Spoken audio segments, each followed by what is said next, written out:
Bab 3261. Ketika beberapa orang keluar dari komando Hamid bersama-sama, ajudan Hamid juga membawa Su Soudao, yang diikat, keluar dari bunker. Perang telah berlangsung selama beberapa hari terakhir, dan Hamid takut Su Soudao akan membuat masalah atau memanfaatkan kekacauan untuk melarikan diri, jadi dia memerintahkan anak buahnya untuk mengikatnya. Juga karena perang, Su Soudao telah dikurung di bunker gelap dan tidak melihat sinar matahari selama beberapa hari, dan seluruh tubuhnya tampak sangat acak-acakan. Wajahnya pucat dan tidak berdarah. Pada saat ini, hanya ada satu putaran matahari terbenam yang tersisa di luar, dan sinar matahari keemasan menyebar di Su Soudao, membuatnya merasa seolah-olah telah dilahirkan kembali. Dirangsang oleh cahaya, dia tidak melihat Ye Chen dengan jelas, tetapi menghadapi matahari terbenam, merasakan kehangatan sinar matahari di tubuhnya dan merasakan banyak emosi di hatinya. Di masa lalu, dia tidak pernah bermimpi bahwa, sebagai putra keluarga kaya Su, suatu hari dia akan direduksi ke titik di mana bahkan pemandangan matahari terasa sangat mewah. Sebelum dia bisa menikmati dirinya sendiri selama beberapa detik, ajudan di belakangnya mendesak, "Cepat. Tuan Ye masih menunggu." Begitu dia mendengar kata Tuan Ye, hati Su Soudao panik sesaat, dan setelah memutar kepalanya, matanya menyesuaikan diri selama beberapa detik sebelum dia melihat Ye Chen yang tersenyum tidak jauh. Melihat Ye Chen dengan senyum di wajahnya dan bermandikan sinar matahari keemasan. Su Soudao tidak bisa menahan diri untuk tidak menggigil dan berpikir dalam hati, anak ini terlihat sangat tampan, dan dia terlihat lebih tidak berbahaya ketika dia memiliki senyum di wajahnya, tetapi siapa yang mengira cucu ini akan mampu melakukan hal seperti itu? Mengacau dan melemparkanku ke tempat menyebalkan ini untuk menderita begitu banyak. Dari ini saja, anak ini tidak sebaik orang tuanya Ye Changning dia tidak seburuk dia saat itu. Sambil bergumam di dalam hatinya, Su Soudao telah dibawa ke Ye Chen oleh ajudannya. Ye Chen menatapnya dan bertanya sambil tersenyum, "Tuan Su, bagaimana perasaanmu kali ini?" Su Soudao menangis dan berkata, "Ye Chen, biarkan aku kembali, tempat ini berjuang setiap hari. Itu tak tertahankan, bahkan jika Anda melemparkan saya ke Gunung Changbai, itu masih lebih aman daripada berada di sini." Ye Chen melambaikan tangannya, "Kamu tidak perlu khawatir tentang itu haha, Matt sudah siap untuk berdamai dengan tentara pemerintah. Ketika kamu kembali setelah festival Qingming, tidak akan ada lagi perang di sini." Setelah mendengar ini, Su Soudao tidak tahu apakah harus senang atau sedih. Ye Chen melihat waktu dan berbicara, "Ayo pergi Tuan Su. Sudah larut malam di pedesaan, ayo cepat pergi, kita bisa mencapai Jinling di pagi hari." Su Soudao bertanya, "Bisakah Anda membiarkan saya bertemu dengan Ziyu dan Zifei ketika kita kembali ke Jinling?" Ye Chen melambaikan tangannya, "Putramu telah pergi jauh-jauh ke kuil Dazhao untuk menebus dosa ayahmu, dan putrimu sibuk dengan pekerjaan, merindukan kerabatmu. Untuk sementara aku dapat mengatur agar kamu bertemu dengan saudara laki-lakimu, sehingga kalian berdua dapat berkumpul dengan baik ketika kamu tiba." Ketika Su Soudao mendengar ini, tercengang, dia bertanya dengan acuh tak acuh, "Saudaraku, maksudmu, Su Soud?" Su Soud telah lama menghilang. Su Soudao tahu bahwa Su Soud pasti ada di tangan Ye Chen, dia hanya tidak tahu di mana dia menyembunyikan Su Soud. Begitu dia mendengar Ye Chen mengatakan bahwa dia harus pergi ke Jinling untuk bersatu kembali dengan saudaranya, dia tidak bisa menahan diri untuk tidak berseru, "Apakah dia telah berada di Jinling selama ini?" "Benar," Ye Chen berkata dengan acuh tak acuh, "Temanku memiliki peternakan anjing di Jinling. Tempat itu tidak hanya memelihara beberapa anjing petarung, tetapi juga kadang-kadang memelihara beberapa orang." Su Soudao tidak bisa menahan diri untuk tidak mengecilkan lehernya dan berkata dalam hatinya, "Sebuah peternakan anjing kadang-kadang menyimpan beberapa orang, apakah ini pernyataan manusia sialan?" "Selain itu, Anda meminta saya untuk bertemu dengan Su Soudao, apakah Anda akan melemparkan saya ke peternakan anjing juga?" "Aku sudah sangat menderita di lubang sialan ini, hanya beberapa minggu sebelum aku bisa melakukan perjalanan kembali. Tidak bisakah aku diizinkan makan lebih baik dan hidup lebih baik?" Namun, meskipun dia memiliki banyak keluhan di dalam saat ini, dia tidak berani mengatakan apa-apa lagi. Dia tahu betul bahwa dia tidak memiliki inisiatif di depan Ye Chen. Jadi, dia hanya bisa berkata dengan kesal, "Semuanya ada di tangan Tuan Ye." Bab 3262. Ye Chen mengangguk, Ayo pergi, kita masih harus mengejar penerbangan ke Beirut. Ye Chen membawa Chen Zhonglei dan Su Soudao dengan helikopter Said. Dia kemudian melambaikan tangan kepada Hamid dan Said, dan helikopter dengan cepat lepas landas, bergegas ke ibu kota Lebanon, Beirut. Pada saat ini, orang Ye Zhongquan, Han Guangyao, sudah menunggu dengan cemas di Beirut. Dia tahu bahwa perjalanan Ye Chen ke markas Hamid pasti sangat berbahaya. Selain itu, Hamid terhenti dengan pasukan pemerintah, dan pangkalannya dikelilingi oleh puluhan ribu orang, dan tidak ada berita tentang pembicaraan damai antara kedua belah pihak. Ye Chen setelah pesawat lepas landas. Dia meneleponnya dan menyuruhnya untuk bergegas dan mengatur agar awak Concorde siap lepas landas dan segera lepas landas dalam 1 jam. Han Guangyao terkejut dan bertanya, "Tuan muda. Tuan, Anda keluar dari tempat Hamid." "Benar." Ye Chen berkata dengan ringan, "Saya akan tiba di Bandara Beirut dalam waktu sekitar 50 menit. Manfaatkan waktu untuk menyiapkan pesawat untuk lepas landas tanpa penundaan." Han Guangyao tanpa sadar bertanya, "Tuan muda, bagaimana kamu bisa keluar?" Ye Chen berkata dengan acuh tak acuh, "Kamu tidak perlu bertanya banyak tentang ini, tidak akan lama bagimu untuk mengetahuinya." "Bagus." Han Guangyao sibuk berkata, "Kalau begitu aku akan pergi ke bandara dan menunggumu." Han Guangyao segera pergi ke bandara dan mengatur agar pesawat siap lepas landas, dan segera, Ye Chen tiba di bandara dengan helikopter tanpa masalah. Han Guangyao tidak pernah bermimpi bahwa Ye Chen bepergian dengan helikopter pemerintah, dan ketika dia melihat Ye Chen dan Su Soudao, jantungnya berdebar. Dia benar-benar tidak bisa mengerti kekuatan magis macam apa yang dimiliki tuan muda keluarganya ini. Dia mampu membawa Su Soudao keluar dari puluhan ribu orang di sekitarnya secara utuh. Dan yang menemani Ye Chen adalah seorang pria parubaya, hanya saja Han Guangyao tidak mengenal Chen Zhonglei, jadi dia tidak tahu identitasnya. Han Guangyao sangat ingin bertanya apa yang sedang terjadi, tetapi Ye Chen tampaknya sangat terburu-buru dan baru saja turun dari helikopter, hanya mengatakan kepada Han Guangyao bahwa dia mengalami kesulitan, dan kemudian dia memimpin kedua pria itu ke Concorde. Segera setelah itu, Ye Chen kemudian mendesak kru untuk bergegas dan lepas landas untuk kembali ke Tiongkok sesegera mungkin. Ketika Concorde lepas landas di Bandara Beirut, Wan Bajun, yang berada jauh di Yanjing, cemas akan kehilangan kontak Chen Zhonglei. Dia tahu bahwa Chen Zhonglei akan bernegosiasi dengan Hamid hari ini, bersama dengan perwakilan tentara pemerintah, dan dia tidak ingin kedua pihak berjabat tangan dan berdamai, jadi dia meminta Chen Zhonglei untuk menunda beberapa hari lagi, tidak peduli apa, sampai dia mengurus keluarga Ye, dan kemudian dia secara pribadi akan pergi ke Timur Tengah dan menetap di Hamid. Fakta bahwa dia tidak bisa menunggu laporan Chen Zhonglei membuatnya agak cemas. Jadi dia meminta orangnya sendiri Lu Haotian untuk mencoba menghubunginya beberapa kali, tetapi dia tidak bisa menghubunginya. Anehnya, tidak ada anggota senior dan menengah lainnya dari Ten Thousand Dragon Hall yang bisa dihubungi. Lu Haotian khawatir ada yang tidak beres, tetapi Wan Bajun berpikir bahwa bahkan jika ada yang tidak beres, tidak mungkin semua 15.000 orang salah, bagaimanapun, 15.000 orang ini adalah elit dari 10.000 naga Hall. Bagaimana bisa sekelompok orang jahat mengancam mereka? Karena itu, dia lebih percaya bahwa seharusnya ada kesalahan komunikasi di Timur Tengah. Tetapi, setelah menunggu 2 hingga 3 jam lagi, masih belum ada kabar, yang membuat Wan Bajun semakin merasa aneh. Jadi, dia segera memanggil Lu Haotian.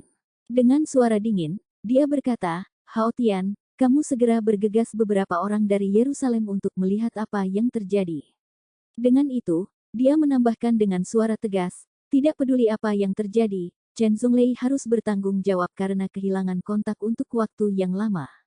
Lu Haotian hendak berbicara, ketika tiba-tiba seseorang bergegas masuk dengan panik dan berkata dengan gugup, "Tuan Balai, sesuatu yang besar telah terjadi di Timur Tengah." Bab 3263. Melihat bawahannya datang untuk melapor dengan gugup dan panik, Wan Bajun langsung bertanya, "Ada apa sih?" Bawahan itu hampir menangis dan berseru, "Tuan Balai. Tentara pemerintah baru saja mengumumkan kepada dunia bahwa 15.000 tentara kita telah ditangkap karena kejahatan terhadap keamanan nasional." Pikiran pertama Wan Xiaojun adalah bahwa itu tidak mungkin. Dengan kekuatan elitnya sendiri yang begitu kuat, dan dengan Raja Serigala bermata hijau Chen Zhonglei yang memimpin, bagaimana mungkin dia bisa ditangkap oleh pasukan pemerintah yang kekurangan senjata dan obat-obatan? Siapa yang pernah mendengar puluhan ribu petani menahan 15.000 tentara reguler? Bukankah ini sebuah parodi dunia? Memikirkan hal ini, dia tidak bisa menahan diri untuk tidak mengerutkan kening dan bertanya, hari ini adalah hari pertama April, hari April Mop, kamu tidak di sini untuk menggodaku, kan? Bawahan menggelengkan kepalanya berulang kali dan berkata, beraninya aku membuat lelucon seperti itu, Hallmaster. Mereka bahkan telah merilis videonya, dan 15.000 orang kita telah ditangkap dan tidak ada yang lolos. Wan Bajun terasa seperti badai petir. Dia merasa seperti anak kecil dalam mimpi buruk dan tidak sabar untuk bangun dan mengakhiri mimpinya. Tanpa sadar, dia berdiri, mengabaikan rasa pusing yang hebat, dan bertanya, apa yang kamu katakan? 15.000 elit, semuanya ditangkap oleh geng tentara kelas 3 mereka. Bawahan itu mengangguk malu-malu dan berbisik, ya, Hallmaster. Wan Bajun hampir pingsan, mengepalkan tinjunya dan mengutuk, brengsek, bahkan jika itu adalah 15.000 babi atau 15.000 keledai, di daerah berbukit, hutan belantara di Timur Tengah, geng mereka tidak dapat menangkap mereka semua begitu cepat, bukan? Tuan Kuil, kata bawahan dengan gugup, 15.000 tentara kami tidak hanya ditangkap, banyak perwira juga telah menyerahkan semua perencanaan strategis kami. Pihak lain sekarang juga telah melepaskan semua bukti, transkrip dan rekaman video, termasuk Raja Serigala bermata hijau sendiri, telah mengakuinya, dan sekarang informasi ini telah memicu reaksi internasional yang besar, banyak negara mengutuk kami. Mengatakan itu, dia menyerahkan komputer tablet, membuka salah satu video dan berkata, Hallmaster, video Raja Serigala bermata hijau ini yang mengakui kesalahannya telah menyebabkan dampak besar di ekstranet. Wan Bajun menahan amarahnya dan mengklik putar. Dalam video itu, Chen Zhonglei sedang duduk di kursi interogasi, menceritakan semua informasi rahasia kuil Wan Long tentang Suriah kata demi kata. Melihat bahwa Chen Zhonglei telah sepenuhnya mengkhianati organisasi, Wan Bajun meraih telepon satelit di atas meja dan dengan kasar memecahkannya di tangannya, menghancurkannya hingga berkeping-keping saat dia meraung marah. Chen Zhonglei, sebagai salah satu dari 4 raja perang dunia. Kuil 10.000 naga, ditangkap, apakah dia seorang seniman bela diri bintang 6? Dia bahkan mempublikasikan niat strategis kami setelah ditangkap, tidakkah dia tahu bahwa ini telah melanggar hukuman mati dari aula 10.000 naga saya? Lu Haotian juga bingung dan berkata, Tuan Aula, dari apa yang saya ketahui tentang Raja Serigala bermata hijau, dia tidak akan pernah mengkhianati aula 10.000 naga, apakah ada agenda tersembunyi di sini? Agenda tersembunyi. Wan Bajun mengutuk dengan marah, apakah kamu tidak melihat video tadi? Dia memberitahu sisi lain konten ini, dan sekarang mereka memberitahu dunia, aula 10.000 naga kita akan segera berada dalam situasi di mana semua orang meneriaki kita. Di masa depan, siapa lagi yang akan bekerja sama dengan kami di negara-negara di Timur Tengah ini? Dia berkata, mengepalkan tinjunya dan menggertakkan giginya. Selain itu, 15.000 orang yang ditangkap ini hanyalah kerugian besar bagi kuil 10.000 nagaku. Bab 3264. Selain itu, jika pihak lain menghukum 15.000 orang ini, kita harus membayar kompensasi kepada keluarga mereka berdasarkan lamanya hukuman orang-orang ini.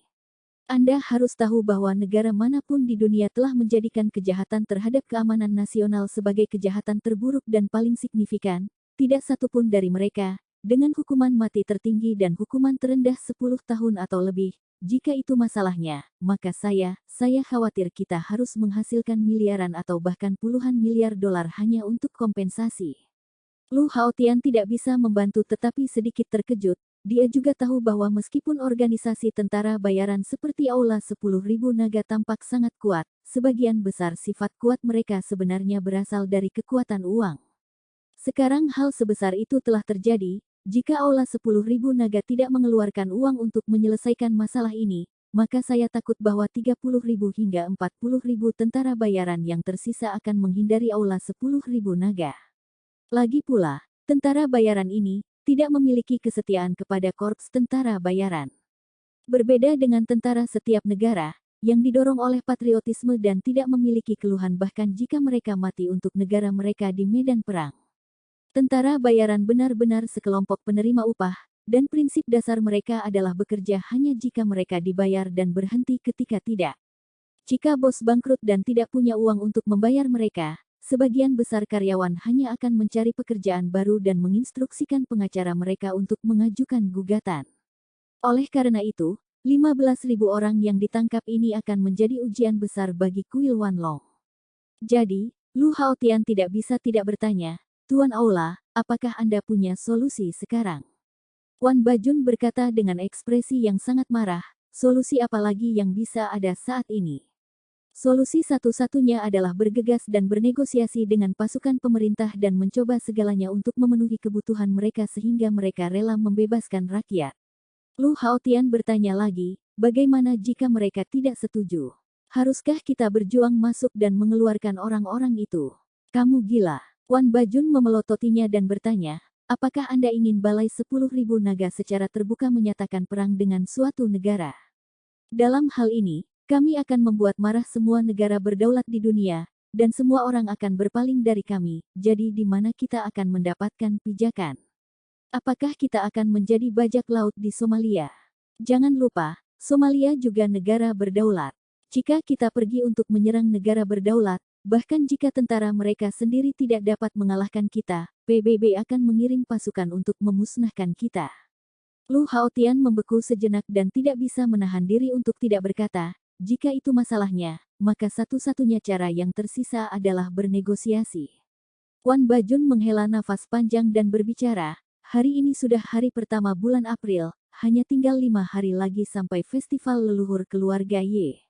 Mengatakan ini, Wan Bajun menambahkan, sejak mereka mengumumkan kepada publik bahwa mereka menangkap orang-orang kami, saya yakin mereka akan mengikuti jurisprudensi internasional dasar dan mengadakan pengadilan publik terhadap mereka.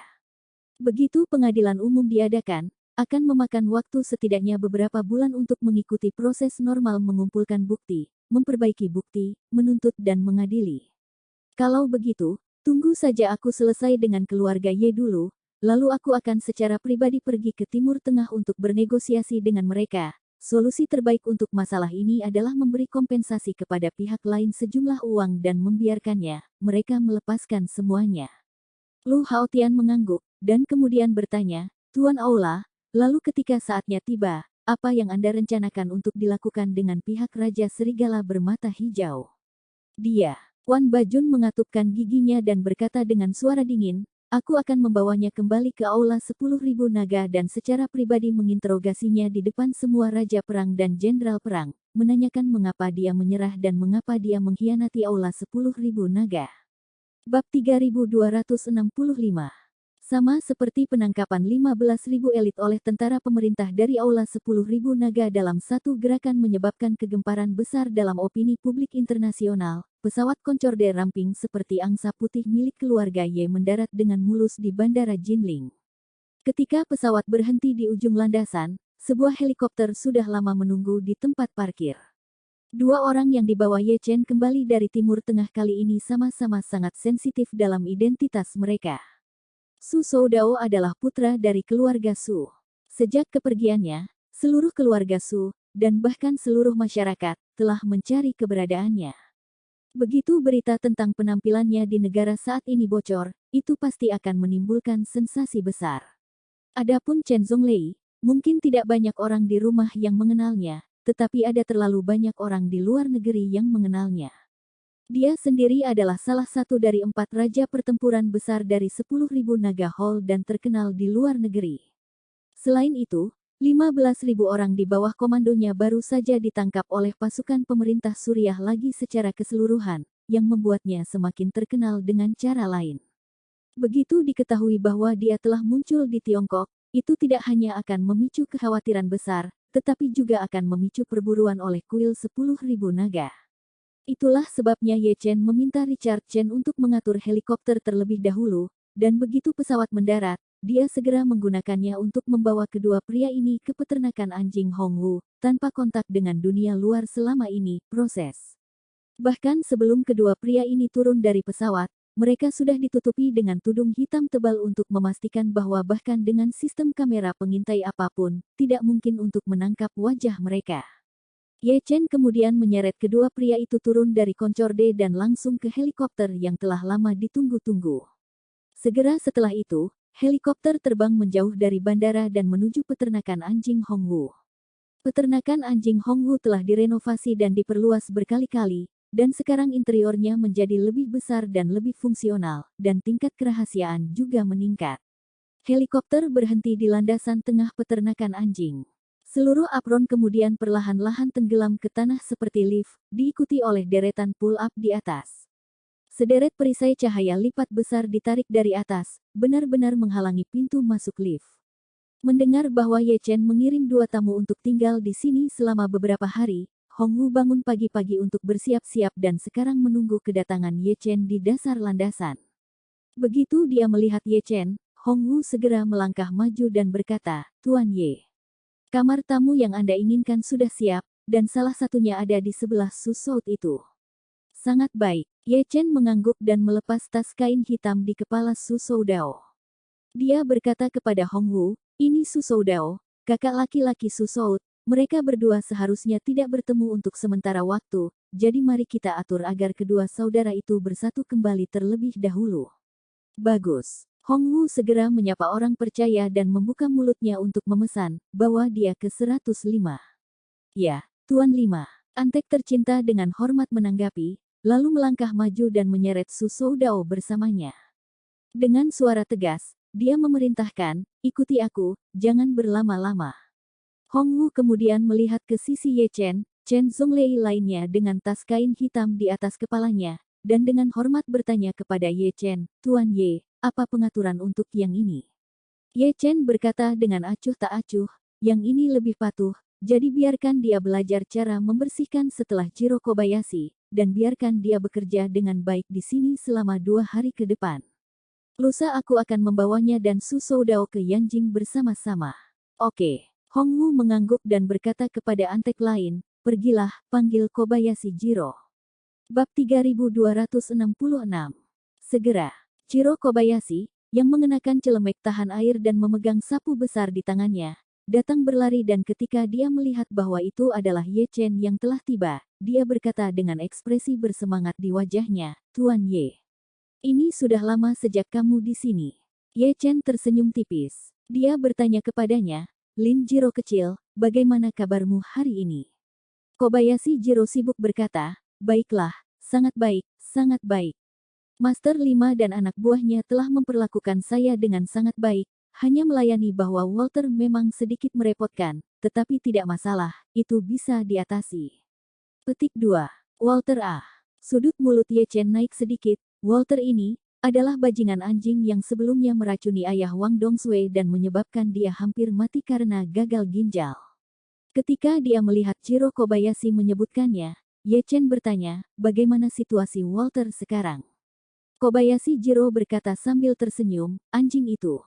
Sekarang dia hanya bisa berbaring di ranjang rumah sakit setiap hari, dia tidak bisa makan, minum, buang air besar atau bahkan cuci darah tanpa ranjang rumah sakit." Orang tuanya Steve berbagi kandang dengannya, tapi lelaki tua ini sudah tua dan tidak bisa benar-benar merawat Walter. Ye Chen sedikit mengangguk dan berbicara, "Kamu berperilaku baik di sini. Biarkan Hongwu meningkatkan standar hidup kamu sedikit di kemudian hari, dan sedikit meringankan beban pekerjaanmu." Ketika Jiro Kobayashi mendengar ini, dia langsung berkata dengan penuh semangat, "Tuan Ye, apakah Anda mengatakan yang sebenarnya?" Hongwu mengulurkan tangan dan memberinya tamparan yang tidak terlalu lembut di kepalanya, berkata dengan semangat, "Jiro, apakah kamu masih perlu meragukan kata-kata Tuan Ye? Kapan dia tidak pernah menepati janjinya?" Menutupi bagian belakang kepalanya, Kobayashi Jiro tertawa panas, "Tuan 5 benar, Tuan 5 benar." Setelah mengatakan itu, dia buru-buru menatap Ye Chen dan dengan penuh rasa terima kasih mencampur bahasa Cina dan Jepang. Membungkuk dalam-dalam pada Ye Chen, dia berkata, "Hai Ci. Tuan Ye, terima kasih banyak. Terima kasih. Arigato gozaimasu." Ye Chen tersenyum dan berkata kepada Hongwu, "Ah Hongwu, saya melihat bahwa Anda memang menjalankan tempat ini dengan baik." Kobayashi Ichiro yang sebelumnya sombong dan mendominasi sekarang menjadi sangat sopan, jadi terbukti bahwa dia memang telah dibaptis dan dibaptis, membentuk kembali jiwanya di sini. Teruslah bekerja dengan baik di masa depan. Hongwu sedikit malu, tersenyum dan berbicara, Tuan Ye. Anda menyanjung saya telah belajar ini dari Anda, untuk menjadi ramah dan mereka yang patuh. Jika mereka patuh, kami akan memperlakukan mereka dengan lebih baik, jika tidak, kami akan memperlakukan mereka lebih keras, sehingga masing-masing dari mereka dapat berubah pikiran dan menjadi orang baru. Kobayashi Jiro yang sedang depresi mau tidak mau berpikir, sial, ini bukan baptisan dan pembentukan kembali jiwaku, hanya saja aku harus sujud di bawah atap rumah. Jika Anda bisa membiarkan saya kembali ke Jepang dan membiarkan saya mewarisi Kobayashi Pharmaceuticals lagi, saya tidak akan bisa begitu rendah. Ketika dia memikirkan hal ini, kebencian Kobayashi Jiro untuk Ye Chen tumbuh beberapa derajat lebih kuat.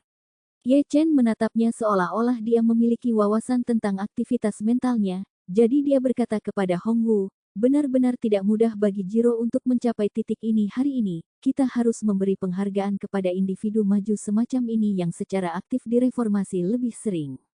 Petik 2.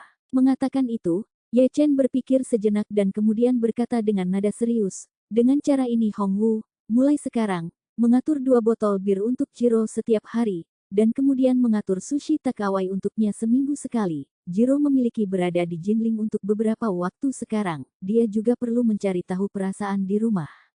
Jiro Kobayashi, yang baru saja membenci Ye Chen di dalam hatinya, entah bagaimana menangis begitu mendengar kata-kata ini.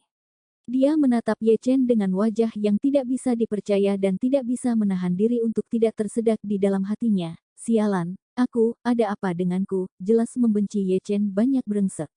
Kenapa sekarang aku merasa, lagi-lagi bahwa dia penuh dengan cinta dan perhatian seorang ayah yang penuh kasih dan kemuliaan umat manusia, ini. Apakah ini sindrom Stockholm sialan? Bab 3267. Melihat Jiro Kobayashi penuh air mata, Ye Chen dengan lembut menepuk pundaknya dan berkata dengan nada serius, Jiro, bekerjalah dengan baik di sini, baik Hongwu maupun aku tidak akan memperlakukanmu dengan buruk. Jiro Kobayashi membungkuk berulang kali dengan rasa terima kasih yang luar biasa dan tersedak, Tuan Ye. Terima kasih. Saya pasti akan melakukannya. Pasti akan bekerja dengan baik. Saya pasti tidak akan mengecewakan Anda dan Tuan Lima. Tolong jangan khawatir. Melihat Jiro Kobayashi terus membungkuk, rambutnya yang panjang dan tidak terawat bergoyang-goyang, Ye Chen tersenyum puas, tidak buruk, aku sudah merasakan ketulusanmu. Setelah mengatakan itu, dia memandang Hongwu dan berkata dengan acuh tak acuh, Hongwu, beri Jiro uang saku 2.000 yuan lagi, apapun yang Jiro inginkan, atau apapun yang dia ingin makan atau minum, kamu dapat mengatur seseorang untuk membelinya untuknya, dan uangnya akan dipotong dari 2.000 yuan, selama barang yang dibeli tidak melanggar prinsip, tidak apa-apa. Hongwu tersenyum dan berkata, baik Tuan Ye.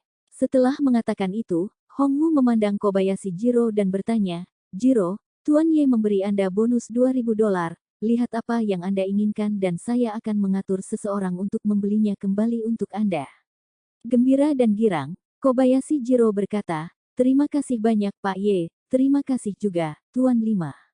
Saya, mau 2 rokok, mau beberapa pasang celana dalam bersih, ingin jajan yang sedikit manis. Omong-omong, Kobayashi Jiro menundukkan kepalanya dan suaranya menjadi seliter bisikan. Itu, aku, juga ingin beberapa majalah yang dewasa, orang dewasa membaca. Ketika Hongwu mendengar ini, dia tertawa, Jiro, lihat dirimu, kamu sudah dewasa, apa yang harus malu untuk dikatakan tentang ini? Jangan khawatir, aku akan mengatur semua ini untukmu jika kamu mau. Petik 2. Kobayashi Jiro sekali lagi menangis dan berkata dengan kegembiraan yang tak terkendali, terima kasih Tuan Ye dan terima kasih Tuan Hongwu. Sama seperti hati Xiaolin Jiro tidak bisa membantu tetapi dipenuhi dengan rasa terima kasih kepada Ye Chen. Beberapa anak buah Hongwu sudah tiba di kamar, tempat Susout dan yang lainnya tinggal, membawa karpet merah yang berat. Ruangan yang disebut itu hanyalah sangkar yang seluruhnya terbuat dari baja setebal ibu jari. Ada 10 kandang baja ini di setiap baris. Tidak ada privasi di dalamnya, karena mereka hanya dipisahkan oleh jeruji besi, dan siapapun yang kentut bisa menyebar dari ujung timur ke ujung barat. Jadi, ketika Susoudao pertama kali masuk, dia melihat semua orang yang tinggal di sini sekaligus. Di antara mereka adalah saudaranya yang bejat, Su Soud. Su Soud, yang awalnya sangat gemuk, telah kehilangan lebih dari 20 pon daging selama periode waktu ini, dan meskipun dia menjalani kehidupan yang sulit, dia terlihat baik, dan bahkan hati berlemak berat yang semula dia miliki diperkirakan memiliki lenyap. Ketika dia pertama kali masuk, Su Soud benar-benar hancur. Dia adalah putra para dewa yang bangga dan tumbuh dalam posisi istimewa, jadi dia tidak pernah mengalami kehidupan seperti itu. Tapi setelah waktu yang lama, dia perlahan-lahan terbiasa dengan semuanya. Steve dan Walter, ayah dan anak, juga sudah terbiasa dengan cara hidup di sini, dan meskipun masih ada dendam di hati mereka, mereka umumnya bisa menerima nasib mereka. Pada titik ini, semua orang terkejut melihat anak buah Hong Wu mulai menggelar karpet merah panjang di koridor lagi. Ketika orang-orang ini selesai menggelar karpet merah, mereka berbalik dan pergi.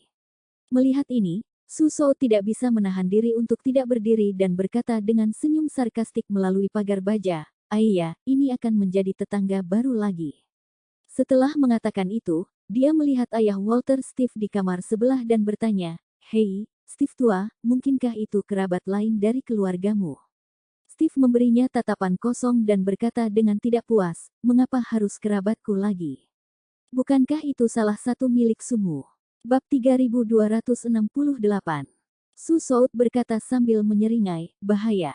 Situasi keluarga Su kami berbeda dari Anda. Dalam keadaan normal, bagaimana keluarga Su kami bisa ditangkap oleh yang bermarga yaitu? Bagaimanapun, keluarga kami adalah keluarga nomor satu di negara ini. Ini nama keluargamu bahkan belum mengklaim leluhurnya, dia hanya pemilik Jinling, dia bukan apa-apa." Steve mau tak mau bertanya, "Jika kamu begitu baik, kenapa kamu tetanggaku?" Su melambaikan tangannya, "Itu karena saya ceroboh ketika saya datang ke Jinling dan terjebak di mulut harimau. Pria bernama Ye memiliki banyak antek di Jinling, jadi saya telah memasuki sarangnya secara tidak sengaja.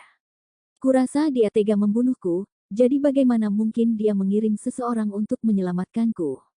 Petik 2. Steve tegang ketika dia mendengar ini. Dia adalah orang yang datang untuk mencari putranya Walter pada waktu itu, dan akhirnya ditangkap oleh Ye Chen. Kata-kata genit Su Soud langsung menusuk hatinya.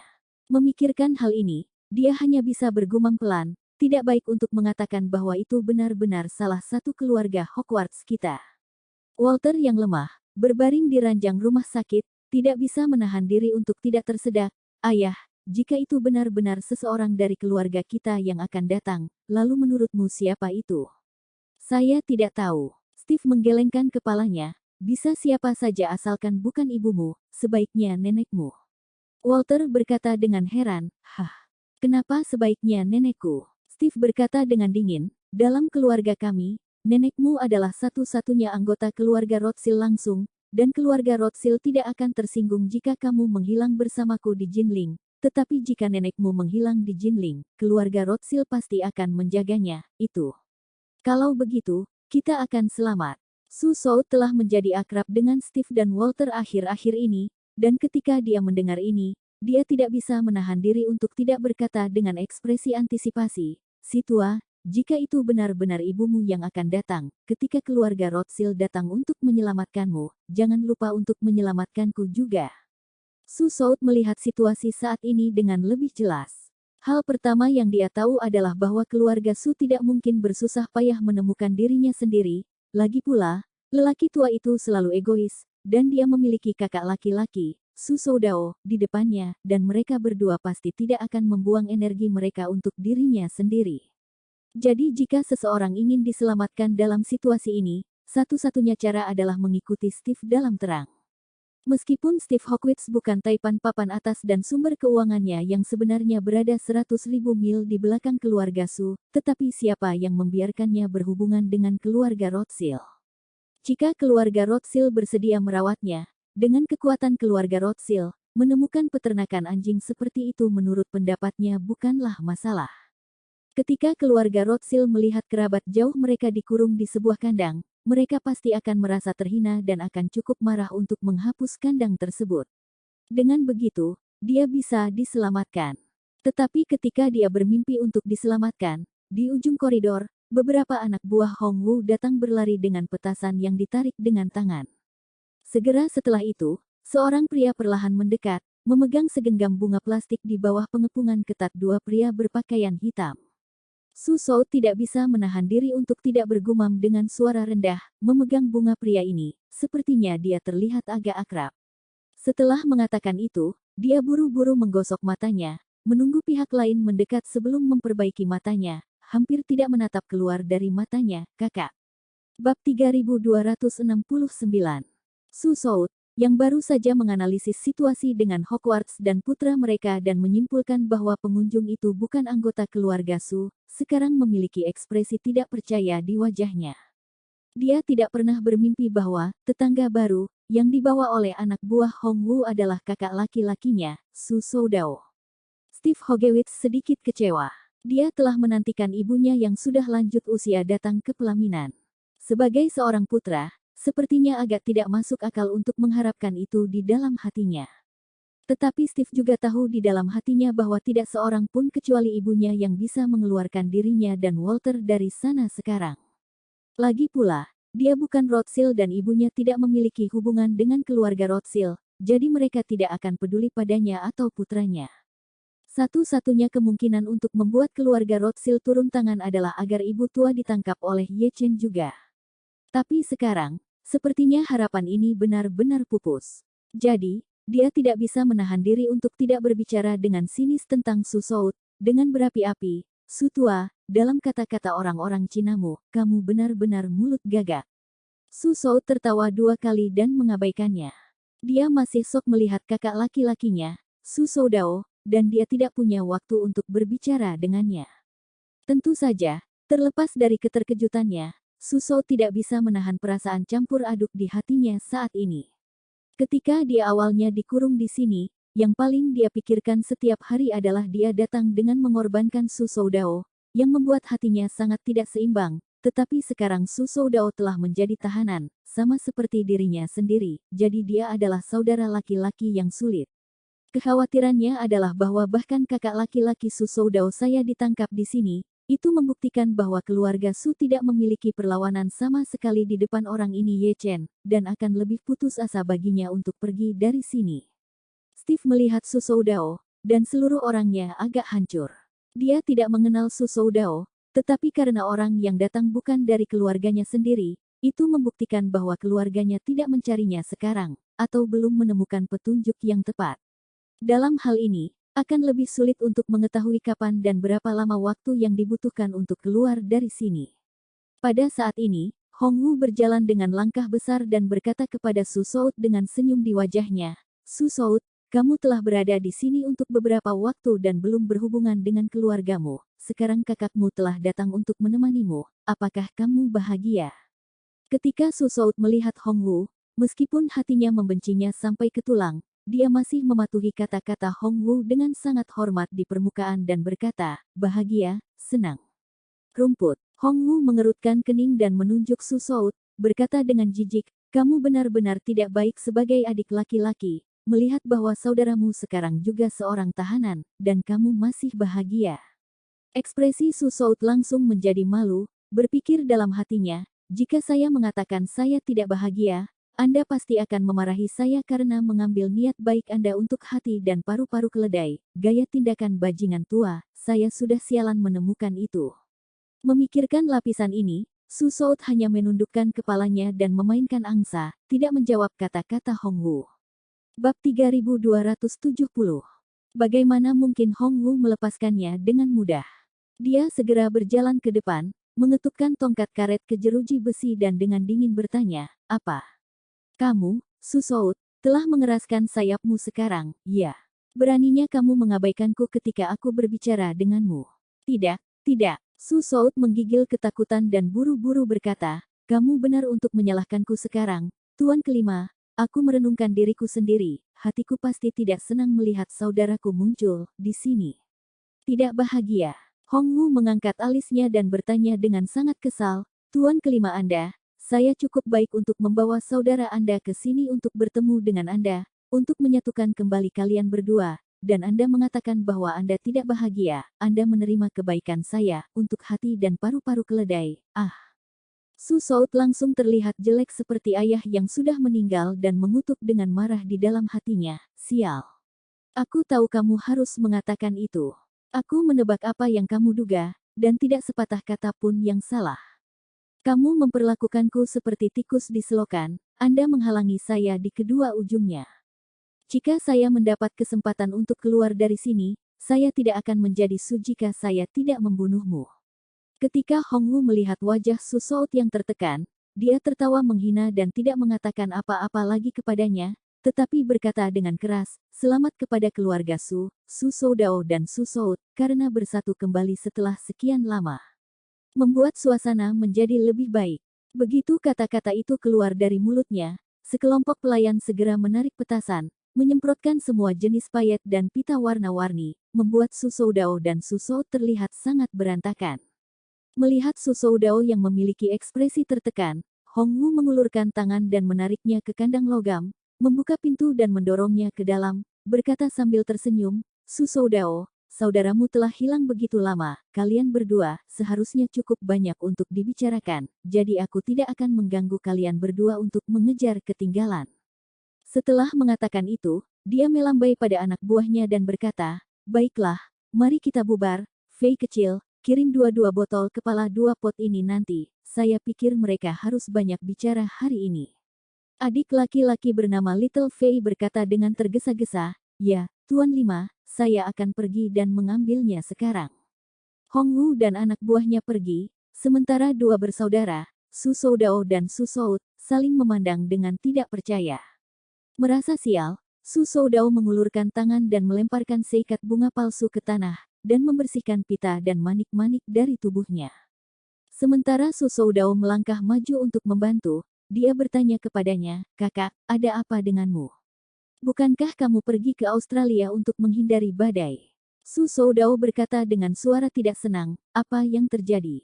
Aku ingin tahu apa yang terjadi juga. Setelah kamu menghilang, Ye Chen mengungkap masalah orang tua yang mencoba menyakiti Du Haiking, termasuk video kamu dan Ma Chongxin mengakui itu juga terbongkar. Lelaki tua itu dimarahi seperti anjing, dia benar-benar tidak tahan lagi, jadi dia memanggilku kembali dari Australia untuk disalahkan.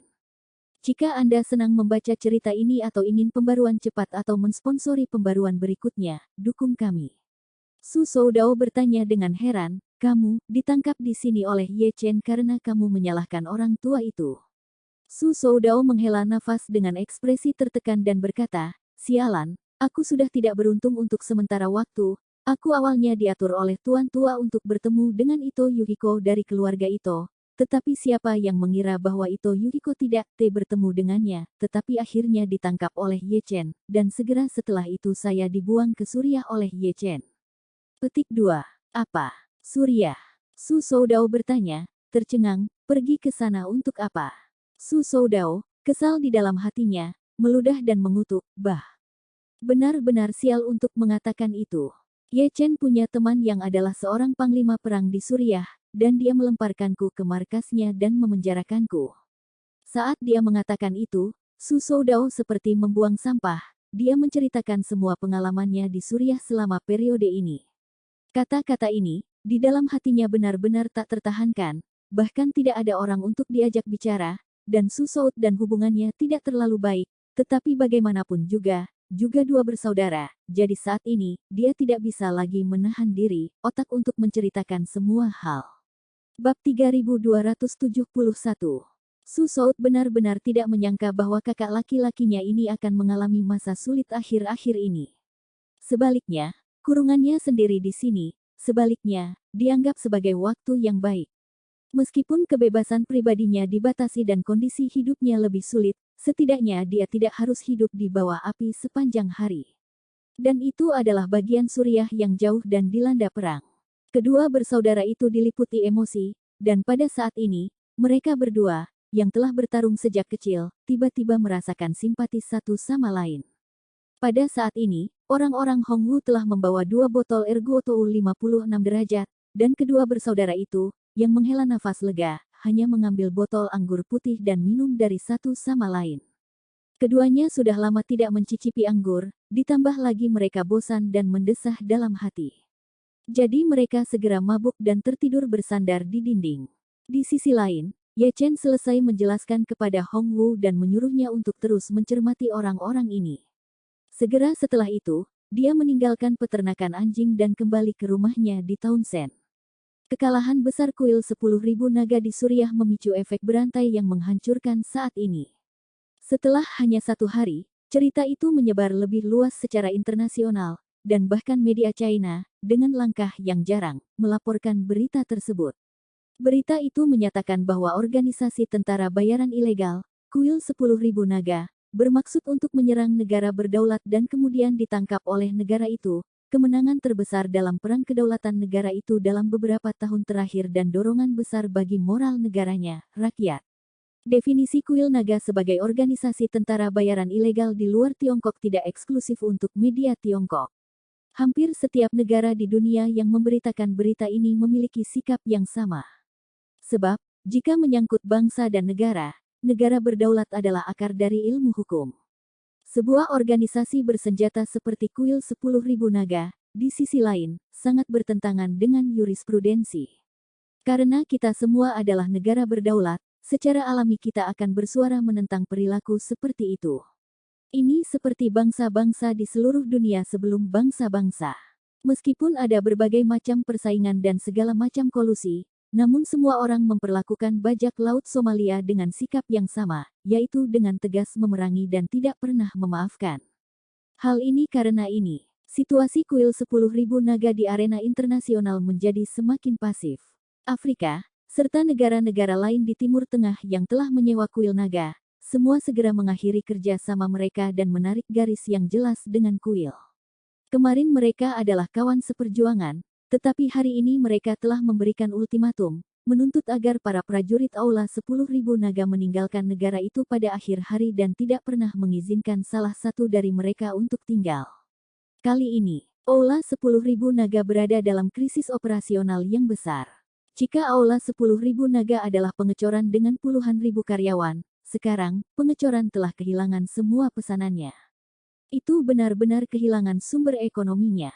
Namun, tentara bayaran dibayar pada tingkat yang sangat tinggi, dan bahkan jika mereka tidak bertarung, mereka harus dibayar dengan gaji pokok yang tinggi pada persentase tertentu, jika tidak, mereka akan segera melepaskan diri dari Kuil 10.000 Naga dan bergabung dengan tentara bayaran lainnya, organisasi yang memiliki perintah.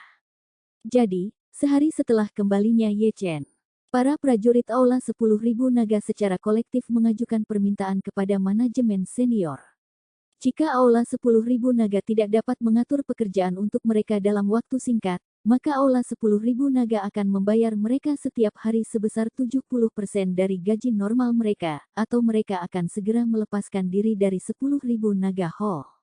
Ketika 3 panglima perang besar di bawah komandonya melaporkan informasi ini kepada Wan Bajun, pria yang sudah cemas itu semakin khawatir. Sambil menggertakkan giginya, Wan Bajun mengutuk kerumunan, sampah. Kalian semua adalah sekelompok pecundang sialan. Bagaimana biasanya perwira menengah dan senior memimpin pasukan kalian? Mengapa mereka tidak memiliki kesadaran kolektif atau rasa kehormatan kolektif? Pada saat-saat kritis. Bab 3272. Mengapa tidak ada yang mengambil inisiatif untuk menunjukkan bahwa mereka bersedia menemani Aula 10.000 Naga melalui masa-masa sulit? Masih hanya berpikir untuk meminta uang saat ini, serigala bermata putih tidak seburuk mereka, kan? Lu Haotian buru-buru berkata, Tuan Aula. Kelompok orang kita ini sendiri adalah tentara bayaran. Orang-orang ini dulunya adalah tentara pasukan khusus dari berbagai negara, dan mereka semua memiliki kesadaran kolektif dan kehormatan kolektif yang kuat ketika mereka mengabdi pada tanah air mereka dalam kesetiaan. Tapi itu bukan perasaan yang lahir dari ketiadaan. Itulah cinta dan kesetiaan kepada negara mereka yang telah mereka kumpulkan sejak mereka masih anak-anak, 20 atau 30 atau bahkan 30 atau 40 tahun. Tapi setelah mereka menjadi tentara bayaran, tujuannya sangat sederhana, hanya untuk menghasilkan uang. Lu Haotian mengatakan ini berturut-turut dan hanya bisa menghela nafas. Dia juga berkata, ini seperti wanita yang telah jatuh ke dalam debu merah. Mereka berbicara tentang perasaan mereka sebelum mereka pergi ke laut, tetapi karena mereka keluar untuk menjual, mereka di sini untuk menghasilkan uang, jika kita tidak membayar, dan masih ingin mereka membicarakan perasaan mereka dengan kita, itu juga sangat tidak realistis. Ketika Wan Bajun mendengar ini, ekspresinya menjadi merah dan putih untuk sementara waktu. Dia secara alami tahu arti kata-kata Lu Haotian, dan dia memahaminya. Tidak membayar uang dan masih menginginkan tentara bayaran untuk melayani diri mereka sendiri adalah mimpi bodoh. Tetapi, dia benar-benar tidak bisa menerima kerugian lagi sekarang. Jika semua orang pergi, bagaimana aula 10.000 naga bisa berkembang di masa depan? Hanya saja kelompok orang ini sedikit terlalu tak kenal ampun. Ini baru saja salah, dan mereka segera menuntut agar mereka dibayar 70% dari gaji normal mereka. Untuk puluhan ribu orang ini, biaya gaji satu hari akan lebih dari 100 juta dolar. Selain itu, 15.000 orang di Suriah harus diselamatkan dengan biaya sendiri, dan dengan kerugian besar yang telah terjadi dalam perang, jumlah itu akan meningkat secara eksponensial. Hal yang paling kacau adalah bahwa negara-negara sekarang tidak mau bekerja sama dengan Hall of Dragons, dan pendapatan tindak lanjut hampir sepenuhnya terputus. Jika perhitungan terus seperti ini, kerugian sebelum dan sesudah waktu ini bahkan mungkin tidak dapat ditekan hingga miliaran dolar. Memikirkan ini, seluruh keberadaan Wan Bajun sangat tak tertahankan. Kuil Wan Long telah mengalami kesulitan besar, tetapi dia tidak bisa segera menyelesaikannya, dan perasaan berada di luar jangkauannya membuatnya semakin menderita. Pada saat ini, Lu Haotian angkat bicara dan menasihati, "Hallmaster, saya pikir Anda sebaiknya menyetujui permintaan mereka terlebih dahulu, saat-saat yang luar biasa. Perusahaan Amerika Blackwater selalu ingin memburu orang-orang kami, dan mereka mendapat perintah dari Gedung Putih di beberapa negara di Timur Tengah. Mereka mendapat perintah dari Gedung Putih di beberapa negara di Timur Tengah. Mereka kekurangan tenaga, dan jika kita tidak menstabilkan pasukan kita, saya khawatir mereka hanya akan melompat kapal dan pergi ke air hitam." Wan Xiaojun mengangguk dengan wajah dingin. Dia membuka mulutnya dan berkata, "Ayo lakukan apa yang kamu katakan. Biarkan semua orang beristirahat setelah mereka mundur dari garis depan. Selama waktu istirahat, kami akan membayar remunerasi sebesar 70%. Hal-hal lain, tunggu sampai aku kembali." Setelah mengatakan itu, Wan Bajun melihat tanggal di arlojinya dan berkata dengan ekspresi diam, "Hari ini sudah tanggal 2 April, 3 hari terakhir sebelum Festival Qingming. Saya akan mencoba menyelesaikan masalah pada tanggal 5 April hari Festival Qingming, dan pada tanggal 6 April paling lambat tanggal 7 April kita bisa berangkat ke Suriah." "Tidak masalah," Lu Haotian berkata tanpa ragu, "pada saat itu, kita akan membunuh Gunung Yeling bersama-sama, dan setelah memaksa keluarga Ye untuk menyerahkan Gunung Yeling, kami akan segera memindahkan peti mati orang tuamu pada tanggal 6 April. Lusa, kamu akan ikut denganku dan mengundang abu orang tuaku keluar dan memasukkannya ke dalam peti mati yang telah aku siapkan. Pada tanggal 5, bawa peti mati orang tuaku ke Gunung Yeling." Bab 3273. Karena Ye Chen berencana pergi ke Yanjing pada tanggal 3 April, dia menyapa keluarganya, hanya mengatakan bahwa ada keluarga besar di Yanjing yang mengundangnya untuk memeriksa Feng Shui kuburan leluhur mereka di Festival Qingming, jadi dia harus meninggalkan 2 hari sebelumnya. Ye Chen telah memberitahu Xiao Churan tentang ini sebelumnya, jadi keluarga itu tidak terkejut. Sudah biasa bagi Ye Chen untuk pergi keluar untuk melihat Feng Shui. Xiao Churan hanya menyuruhnya untuk menjaga dirinya sendiri dan pergi lebih awal dan kembali lebih awal. Gu Qiuyi, Gu Yanjing, Gu Yanzong, Lin Wanqiu dan anggota keluarga lainnya telah lama memikirkan kunjungan Ye Chen ke Beijing. Saat makan siang, Gu Yanzong berkata kepada istri dan putrinya, "Ini sudah tanggal 2 hari ini, saya rasa putra Chen harus datang ke Yanjing besok." Dia kemudian bertanya kepada Gu Qiuyi, "Nui Nui, sudahkah kamu bertanya kapan Chener akan tiba? Bagaimana akomodasi akan diatur ketika dia tiba?" Gu Qiuyi tanpa sadar berkata, "Ayah, saya tidak berpikir saudara Ye Chen harus datang besok, dia tidak benar-benar berurusan dengan keluarga Ye dengan baik. Saya pikir dia akan datang paling awal pada yang keempat, sehingga setelah menghadiri upacara leluhur pada tanggal 5, dia mungkin akan terburu-buru untuk kembali." Gu Yanzong menggelengkan kepalanya. Serius, dia berkata, upacara leluhur keluarga Ye sangat agung, dan ada banyak pita merah di antaranya, jadi sehari sebelum upacara leluhur dimulai, yaitu pada tanggal 4, keluarga Ye harus duduk bersama dan menghabiskan sepanjang hari memilah dan mengkonfirmasi semua proses. Berdasarkan waktu ini, dianggap bahwa Chener pasti akan datang besok. Mendengar ini, Gu Qiuyi sangat gembira dan berkata, benarkah? Itu bagus, aku akan memanggil saudara Ye Chen dan bertanya padanya sekarang. Kali ini, aku akan membiarkan dia tinggal di rumah kita bagaimanapun caranya. Setelah mengatakan itu, Gu Qiuyi segera mengeluarkan ponselnya dan menelepon Ye Chen. Pada saat itu, Ye Chen baru saja makan dan bersiap untuk pergi. Perusahaan Xiao Churan sedang sibuk dan tidak kembali pada siang hari, jadi Ye Chen memikirkan tentang penipisan energi spiritualnya yang serius dan kerumunan orang dari aula 10.000 naga yang menunggunya di Yanjing, jadi dia berencana untuk bergegas dan memperbaikinya. Pei Yuan dan sebelum dia pergi ke Yanjing, menyempurnakan pil Pei Yuan. 3 obat utama dibutuhkan. Di bagian atas daftar adalah dupa ambergris yang berusia lebih dari 10.000 tahun. Ini adalah yang paling sulit didapat, tapi Ye Chen sudah memilikinya sekarang. Ini juga berkat Xuan Fengnian pembunuh yang disewa Su Chengfeng. Item ini adalah harta yang dia simpan bersamanya. Selain itu, ginseng salju berusia 1000 tahun diperlukan, serta lingzi berusia 1000 tahun. Dari jumlah tersebut, ginseng salju berusia 1000 tahun adalah yang paling berharga. Karena ginseng salju hanya tumbuh di daerah dingin, hanya diproduksi di pegunungan Changbai dan daerah Daxinganling di Cina, dan Anda bahkan tidak melihat ginseng salju berusia 100 tahun secara teratur. Ginseng salju berusia 1000 tahun sangat berharga.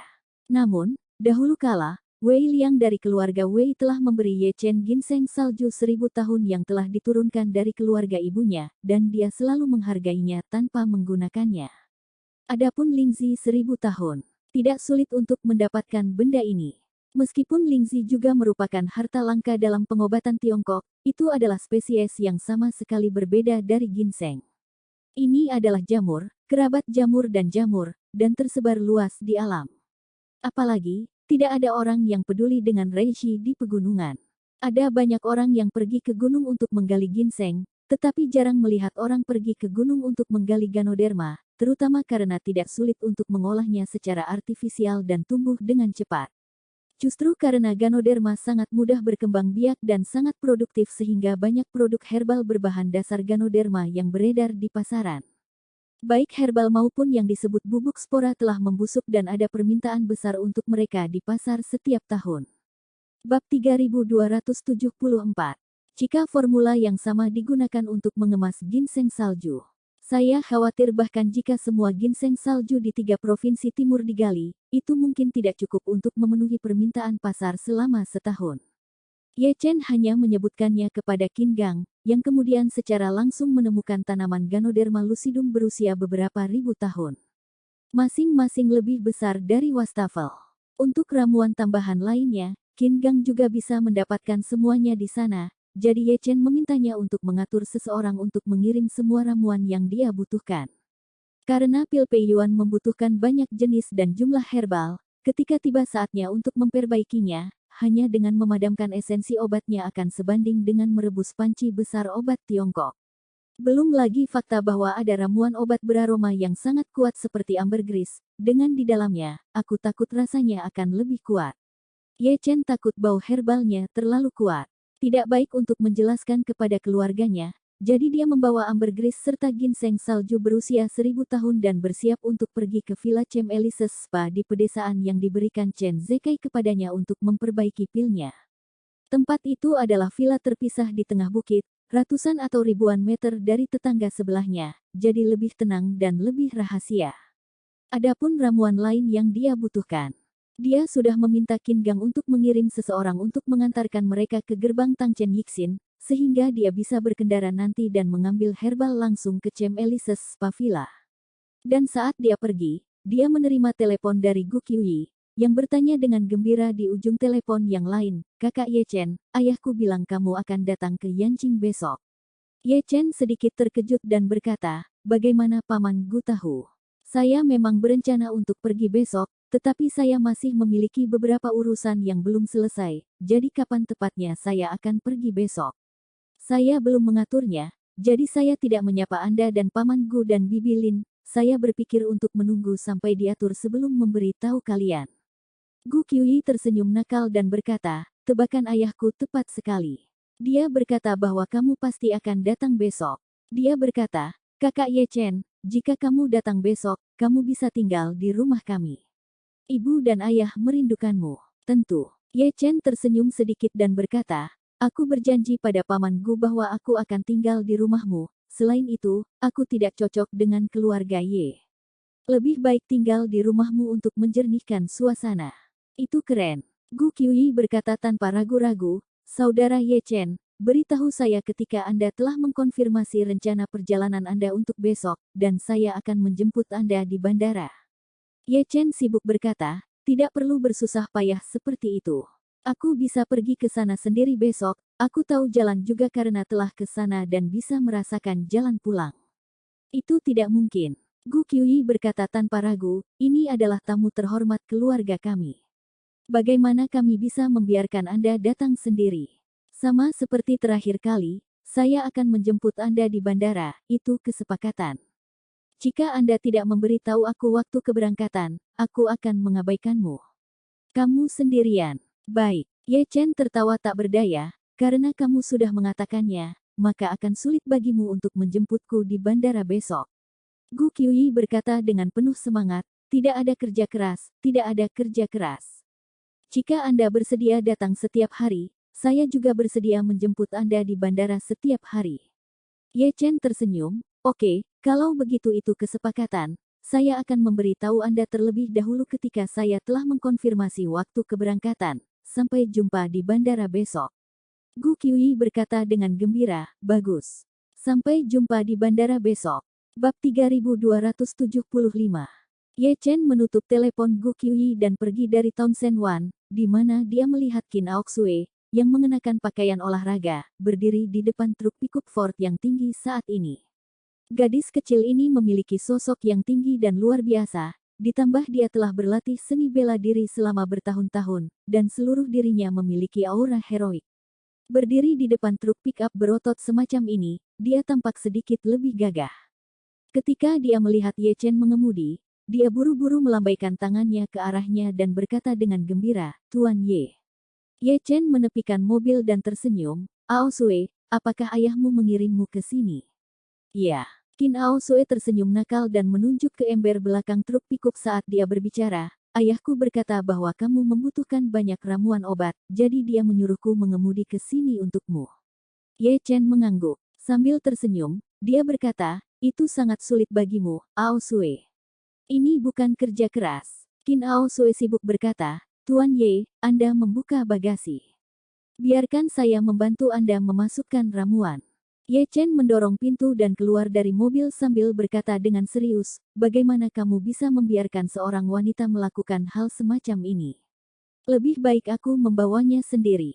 Setelah mengatakan itu, dia pergi ke bagian belakang truk pickup Ford, melirik beberapa kotak besar di dalamnya, dan membuka mulutnya untuk bertanya padanya, Aoxue, apakah ini semua untukku? Ya. Qin Aoxue sibuk berkata, itu semua untukmu, ayahku menyuruhku memberitahumu. Jika tidak cukup untuk berkeliling, panggil dia kapan saja, dia akan segera mengatur stok yang akan disiapkan. Ye Chen tersenyum tipis dan berkata, sudah cukup, terima kasih ayahmu untukku. Dengan itu, dia membuka bagasi BMW-nya dan memasukkan semua ramuan obat ini ke dalamnya. Ramuan yang disiapkan Qin Gang untuknya begitu banyak sehingga bagasi BMW jauh dari cukup, jadi Ye Chen memuat sisa ramuan ke kursi belakang, yang hampir tidak cukup. Qin Aoxue tidak bisa tidak bertanya dengan rasa ingin tahu, Tuan Ye, seberapa besar panci yang dibutuhkan untuk memasak begitu banyak ramuan, apakah itu harus berupa reaktor besar seperti yang dilengkapi di pabrik farmasi? Ye Chen tertawa, siapa yang memberitahumu bahwa semua ramuan ini direbus? Qin Aoxue bertanya dengan bingung, apakah kamu tidak ingin membuat ramuan obat? Apakah kamu tidak perlu menggunakan metode perebusan? Ye Chen menggelengkan kepalanya. Sambil tersenyum, dia berkata, gunakan metode saya sendiri. Qin Aoxue meludahkan lidahnya dan berkata sambil tersenyum, itu benar, Tuan Ye Anda pasti berbeda dari orang biasa. Dikatakan. Qin Aoxue berkata dengan sedikit enggan, Tuan Ye, karena Anda ingin membuat ramuan obat, maka Ao Sue tidak akan menunda bisnis Anda. Tetapi kapan Anda punya waktu, bisakah Anda datang ke rumah saya lagi untuk memandu pelatihan saya? Ye Chen berkata, saya harus melakukan perjalanan dalam 2 hari ke depan, mari kita bicarakan ketika saya kembali. Saya pasti akan meluangkan waktu untuk pergi ke sana kalau begitu. Qin Ao Sue segera menjadi bahagia dan berkata dengan penuh semangat, Tuan Ye, mari kita buat kesepakatan. Bagus. Ye Chen setuju. Dia tersenyum dan berkata, Ao Sue, aku harus pergi ke kota, jadi aku tidak akan berbicara denganmu untuk saat ini. Oke. Qin Ao Sue sibuk berkata, Tuan Ye, Anda mengemudi dengan lambat. Ye Chen berkendara keluar kota dan langsung menuju Chem Elises Spa Villa di pinggiran pegunungan. Pada awal April di Jinling, cuaca telah lama menghangat dan bunga-bunga serta tanaman di kota itu telah lama mengambil kehidupan baru. Namun, karena suhu yang lebih rendah dan ketinggian yang lebih tinggi di pegunungan, siklus pertumbuhan tanaman jauh lebih lambat daripada di kota, dan pohon-pohon di pegunungan dan di sekitar villa baru saja mulai menumbuhkan tunas hijau, sementara bunga-bunga hanya tumbuh dari tulang mereka dan tidak mekar. Bab 3276. Setelah Ye Chen mengendarai mobilnya langsung ke halaman villa yang terletak di tengah gunung, dia membawa semua herbal di dalam villa dan kemudian mulai mempersiapkan pemurnian peiyuan dan memurnikan pil. Alih-alih mengandalkan kuali untuk memasak ramuan, seseorang menggunakan energi spiritual dalam tubuhnya untuk menyaring esensi dari setiap ramuan. Kemudian, menurut metode yang dicatat dalam 9 Suan Heavenly Scriptures, esensi dari ramuan itu digabungkan bersama sebelum akhirnya memurnikan pil unggul dengan kekuatan obat murni. Ini juga mengapa semua pil yang telah disempurnakan Ye Chen semuanya mampu meleleh di mulut. Itu karena itu semua campuran esensi obat, tanpa kotoran lainnya. Namun, metode pemurnian bahan obat ini membosankan dan menghabiskan energi dan energi spiritual, dan itu tidak mungkin untuk mencapai operasi mekanis. Oleh karena itu, pil serupa secara alami lebih berharga. Hanya 2 jenis pil yang telah disempurnakan Ye Chen sebelumnya adalah Blood Dispersing dan Heart Saving Pill serta Spring Returning Pill. Kedua pil ini, dalam dirinya sendiri, tidak memiliki energi spiritual. Di Jiu Suan Tianjing, pil yang tidak memiliki ki spiritual diklasifikasikan sebagai pil biasa, dan pil biasa diklasifikasikan menurut efeknya yang berbeda. Ada juga pembagian khasiat, seperti pil penyembuhan, pil tonik, dan pil penambah kehidupan. Pil dengan energi spiritual, di sisi lain, secara seragam diklasifikasikan sebagai pil roh. Begitu mereka memasuki sistem pil roh, mereka memiliki nilai yang sesuai. Dari kelas 1 hingga kelas 10, pil roh dibagi menjadi 10 tingkatan yang berbeda. Setiap tingkat eliksir dibagi menjadi tingkat atas, tengah dan bawah, tergantung pada kemurnian dan efek obatnya. Selanjutnya dibagi menjadi 3 tingkatan, atas, tengah dan bawah. Kelas 1 sampai kelas 10 setara dengan kelas yang dimasuki siswa, misalnya dari kelas 1 SD sampai kelas 1 SMA. Nilai atas, menengah dan bawah sama dengan prestasi akademik siswa. Pil peiyuan adalah jenis pil roh yang paling pengantar, dan termasuk pil roh kelas 1. Ini adalah pertama kalinya Ye Chen membuat pil roh, dan 2 bahan utama terlalu langka, jadi dia sedikit gugup, takut dia mungkin ceroboh. Dia takut dia akan merusak materi dan harta surgawi ini. Karena itu, dia mengambil setiap langkah dengan sangat hati-hati. Pertama, dia memurnikan ramuan yang kurang penting sekali untuk membuat dirinya lebih nyaman dengan mereka sebelum dia mulai memurnikan 3 ramuan lainnya. Waktu berlalu tanpa Ye Chen menyadarinya. Pada saat dia menyempurnakan esensi ambergris, hari sudah benar-benar gelap. Ketika Xiao Churan memanggil Ye Chen menyadari bahwa itu sudah lewat jam 7 malam. Dia kemudian dengan hati-hati menyimpan esensi herbal terlebih dahulu. Baru saat itulah dia mengangkat telepon Xiao Churan. Xiao Churan bertanya kepadanya melalui telepon, "Hei, suami, di mana kamu?" Ye Chen sibuk berkata, "Istri, saya agak sibuk di luar, saya akan pergi ke Yanjing besok untuk membaca Feng Shui untuk seseorang, dan saya perlu mendebat beberapa bahan yang akan digunakan untuk menggambar pesona terlebih dahulu." Xiao Churan telah mendengar Ye Chen membicarakannya sebelumnya. Cimat Feng Shui yang digunakan dalam Feng Shui sebenarnya memiliki banyak aturan, terutama tinta merah terang yang digunakan untuk menggambar jimat, yang membutuhkan banyak bahan untuk dicampur bersama untuk memiliki efek, jadi dia tidak terlalu memikirkannya. Jadi dia bertanya kepadanya, apakah kamu masih pulang untuk makan malam-malam ini? Ye Chen kemudian berkata, aku pasti tidak akan bisa kembali untuk makan malam-malam ini, jadi kamu dan orang tuamu bisa makan dulu. Xiao Churan menginstruksikannya, kalau begitu ingatlah untuk makan sesuatu sendiri, jangan sibuk dan lupa makan. Oke, Ye Chen berkata sambil tersenyum, jangan khawatir, istri, aku akan makan sesuatu nanti untuk mengisi perutku dulu. Memnah. Xiao Churan tersenyum, kalau begitu aku akan meninggalkanmu sendirian, kamu kembali lebih awal. Oh. Bagus. Ye Chen berkata, saya akan melakukan tahap penting pembuatan tinta vermilion, saya harus melakukannya sekaligus, jadi saya tidak dapat terpengaruh, jadi saya akan mengaktifkan mode pesawat di ponsel saya nanti, jangan khawatir jika Anda tidak dapat menemukan saya akan langsung pulang setelah saya selesai. Xiao Churan berkata dengan penuh pengertian, oke, pergi dan sibuklah. Kembalilah lebih awal jika kamu sudah selesai. Baiklah istri. Setelah menutup panggilan Xiao Churan, Ye Chen mengaktifkan mode penerbangan teleponnya, dan kemudian, dia segera menempatkan dirinya kembali ke pemurnian pil Peiyuan. Inti dari obat itu semuanya telah padam, dan baru sekarang tahap paling penting dari pemurnian Peiyuan dan dianggap tercapai. Bab 3277.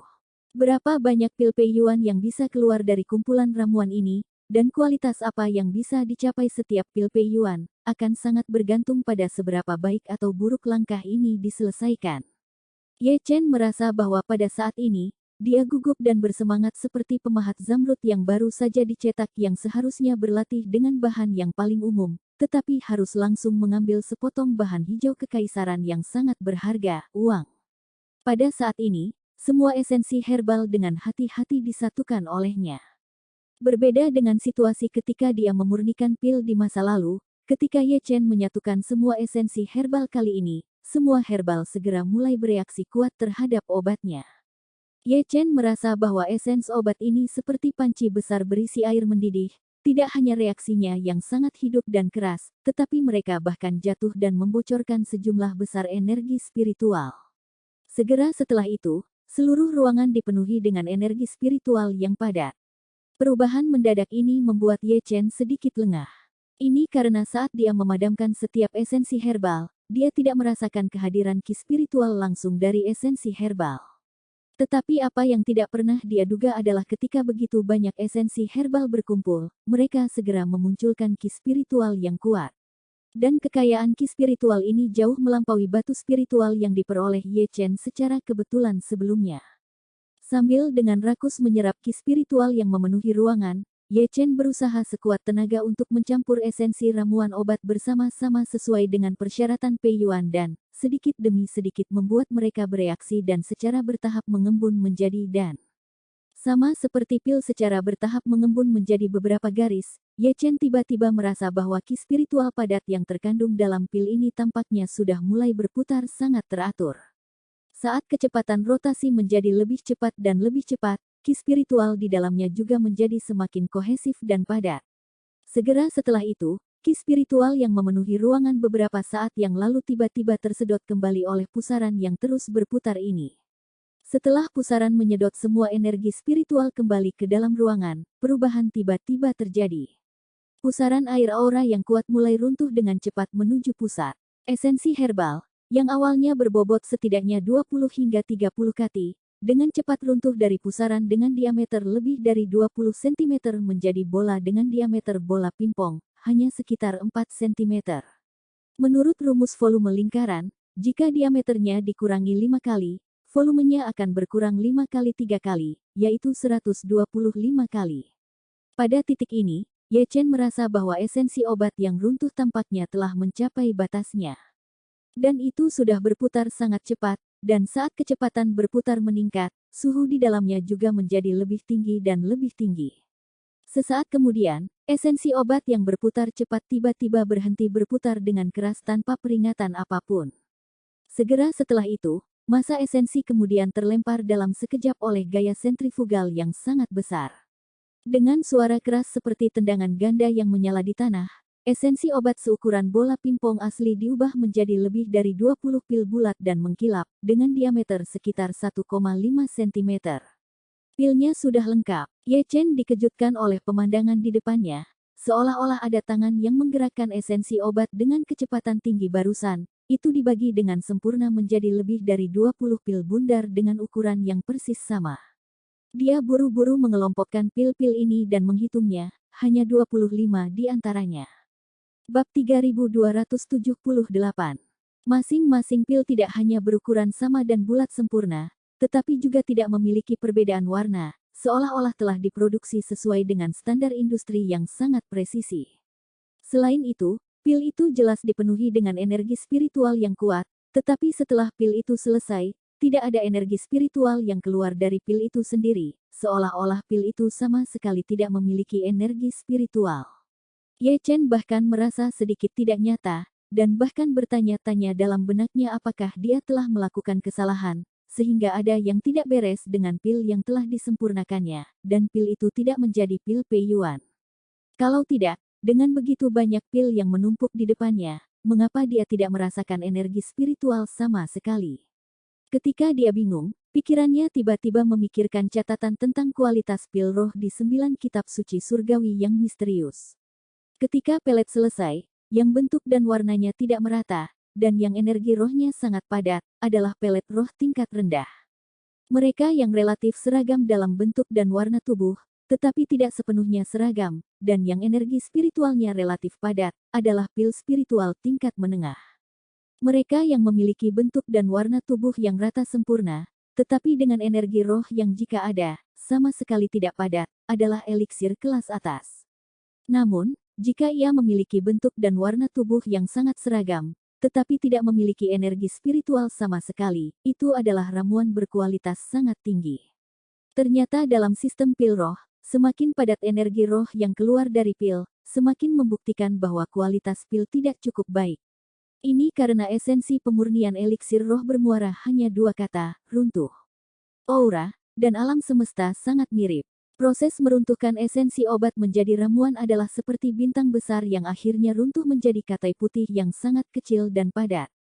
Selalu ada gaya gravitasi yang sangat kuat di dalam bintang katai putih, yang menyatukan semua atomnya dan membawa kerapatannya sendiri ke batasnya, dan tidak ada objek yang bisa lepas dari bagian dalamnya di bawah ikatan gravitasi yang kuat ini. Dan begitu juga dengan eliksir terbaik. Tidak hanya ramuan berkualitas sangat tinggi mencapai batas kepadatannya, tetapi juga mengunci aura internal, meremasnya mati-matian ke inti dalamnya dan tidak pernah membiarkannya keluar. Mereka yang tidak memiliki kualitas yang memadai tidak dapat melakukan ini sama sekali.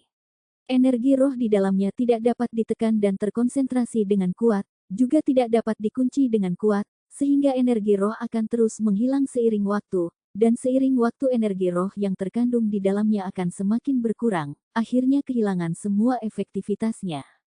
Hanya pil roh terbaik yang bisa diawetkan untuk waktu yang lama, bahkan jika sudah puluhan tahun atau berabad-abad, efek obatnya tidak akan terpengaruh dengan cara apapun. Ye Chen juga tidak menyangka bahwa dia akan dapat memanen 25 pil peoni kelas ekstrim sekaligus pada upaya pertamanya untuk menyempurnakan pil roh. Hanya saja, pada saat ini, dia tidak tahu efek apa yang sebenarnya dimiliki oleh pil-pil kelas ekstrim. Tanpa ragu-ragu, Ye Chen mengambil salah satu dari mereka dan memasukkannya ke dalam mulutnya, berniat untuk mengalami efek ajaib dari Peiyuan dan ini untuk dirinya sendiri. Apa yang tidak dia duga adalah begitu pil Peiyuan memasuki mulutnya, itu segera berubah menjadi energi spiritual yang sangat kuat dan murni yang langsung melonjak ke tubuhnya. Awalnya, tubuh Ye Chen relatif kehabisan ki spiritual, seperti kolam air yang telah mengering sampai ke dasar, tetapi Peiyuan dan ini seperti bendungan di hulu yang tiba-tiba membuka pintu airnya, dan jumlah air yang menyembur sekaligus jauh melebihi kapasitas tampungan air maksimum awal tambak. Ye Chen hanya merasa bahwa ki spiritual yang melonjak menyembur ke dalam tubuhnya dan dengan cepat memenuhi dantiannya serta 8 meridiannya yang aneh sampai penuh. Tapi itu belum semuanya. Ki spiritual yang kuat itu sombong dan dengan cepat meledakkan dantiannya serta meridiannya seperti balon yang meledak. Ketika Ye Chen merasa bahwa dantian dan meridiannya hampir mencapai batasnya, ki spiritual yang kuat ini sebenarnya mulai menembus ke dalam dantian dan meridian itu sendiri, dengan cepat meningkatkan kekuatan dantian dan meridian lebih dari satu tingkat, dan segera setelah itu, lebih banyak lagi, ki spiritual mulai menyatu menuju dantian yang ditingkatkan lagi. Ye Chen merasa bahwa dantiannya telah dibuat menjadi tangki bensin oleh aura, dan setelah sejumlah besar gas diisi, itu berubah dari gas menjadi cair karena tekanan yang kuat, dengan semakin banyak kapasitas dan lebih banyak tekanan internal. Namun, meski begitu, efek obat dari Pei Yuan dan ini baru saja diberikan setengahnya. Aura yang tersisa tidak punya tempat lain untuk pergi, jadi segera mulai membalikkan arahnya dan mulai menembus organ dalam, tulang, dan dagingnya dari dalam dantiannya. Bab 3279. Ki spiritual yang padat itu benar-benar mengubah setiap tulang, setiap inci kulit Ye Chen, dan bahkan setiap sel, memberi Ye Chen perasaan berubah. Di masa lalu, tubuh Ye Chen mengkonsumsi energi roh semakin sedikit, dan hampir tidak ada energi roh di lingkungan sekitarnya, sehingga energi roh hanya dapat dikonsumsi dan tidak diisi ulang. Tapi kali ini, itu sama saja dengan melemparkan seseorang yang selalu kekurangan air langsung ke Danau Baikal. Perasaan itu sungguh luar biasa. Ye Chen dapat dengan jelas merasakan bahwa tubuh dan kekuatannya telah meningkat secara substansial. Sebelum ini, dia tidak pernah benar-benar berpikir bahwa Pei Yuan dan ini akan memiliki efek yang begitu kuat. Awalnya, dia mengira bahwa efek obat dari Spring Return Pill sudah ganas, tetapi baru sekarang dia menyadari bahwa Spring Return Pill hanyalah permainan anak-anak di depan Pei Yuan Pill. Jangan melihat fakta bahwa Pei Yuan dan hanyalah obat mujarab tingkat pemula, tetapi karena mengandung ki spiritual, itu adalah peningkatan dimensi yang lengkap dan tak tertandingi. Rasanya seperti gorila dan manusia, meskipun sebagian besar gen mereka sama, perbedaannya adalah keretakan yang tidak dapat diatasi. Lebih dari 1 jam kemudian kelebihan kekuatan obat dari Pei Yuan dan benar-benar diserap oleh tubuh Ye Chen. Ye Chen memandangi 24 pil Pei Yuan yang tersisa dan berpikir dalam hati, pil Pei Yuan ini memiliki efek yang luar biasa hanya dengan 1 pil. Saya ingin tahu bagaimana rasanya jika saya mengkonsumsi 24 pil yang tersisa sekaligus. Ketika Ye Chen memikirkan ini, dia segera membuang pikiran berbahaya ini dari langit. Dia masih sangat jelas tentang prinsip bahwa yang ekstrim harus dibalik, dan bahwa 1 Pei Yuan dan barusan telah membawa tubuhnya ke batasnya, atau bahkan melampauinya, dan jika dia mengambil yang lain, dia takut tubuhnya tidak akan mampu menahannya sama sekali. Jadi, dia dengan hati-hati menyingkirkan semua Pei Yuan dan ini. Setelah itu, dia berdiri dan melihat waktu, sudah jam 9 malam. Berpikir bahwa dia harus pergi ke Yanjing besok, Ye Chen buru-buru mengemasi tempat kejadian dan dengan cepat berjalan keluar dari villa. Tepat setelah meninggalkan pintu depan villa, Ye Chen memperhatikan bahwa pemandangan halaman di bawah lampu tampak sangat berbeda dari ketika dia pertama kali masuk. Ketika dia pertama kali masuk, rumput di halaman jelas baru saja menumbuhkan tunas hijau kurang dari 10 cm, dan rumput itu tidak terlalu lebat, jarang, dan beberapa pohon berdaun hijau hias di halaman baru saja menghasilkan daun hijau yang lembut. Namun, hanya dalam waktu beberapa jam, rumput di halaman telah tumbuh beberapa kali, mencapai bagian tengah betis Ye Chen dan mencapai ketinggian setidaknya 30 cm. Dan beberapa pohon berdaun hijau di halaman sekarang telah berubah dari tunas hijau segar barusan menjadi dedaunan lebat yang hanya dapat ditemukan di puncak musim panas.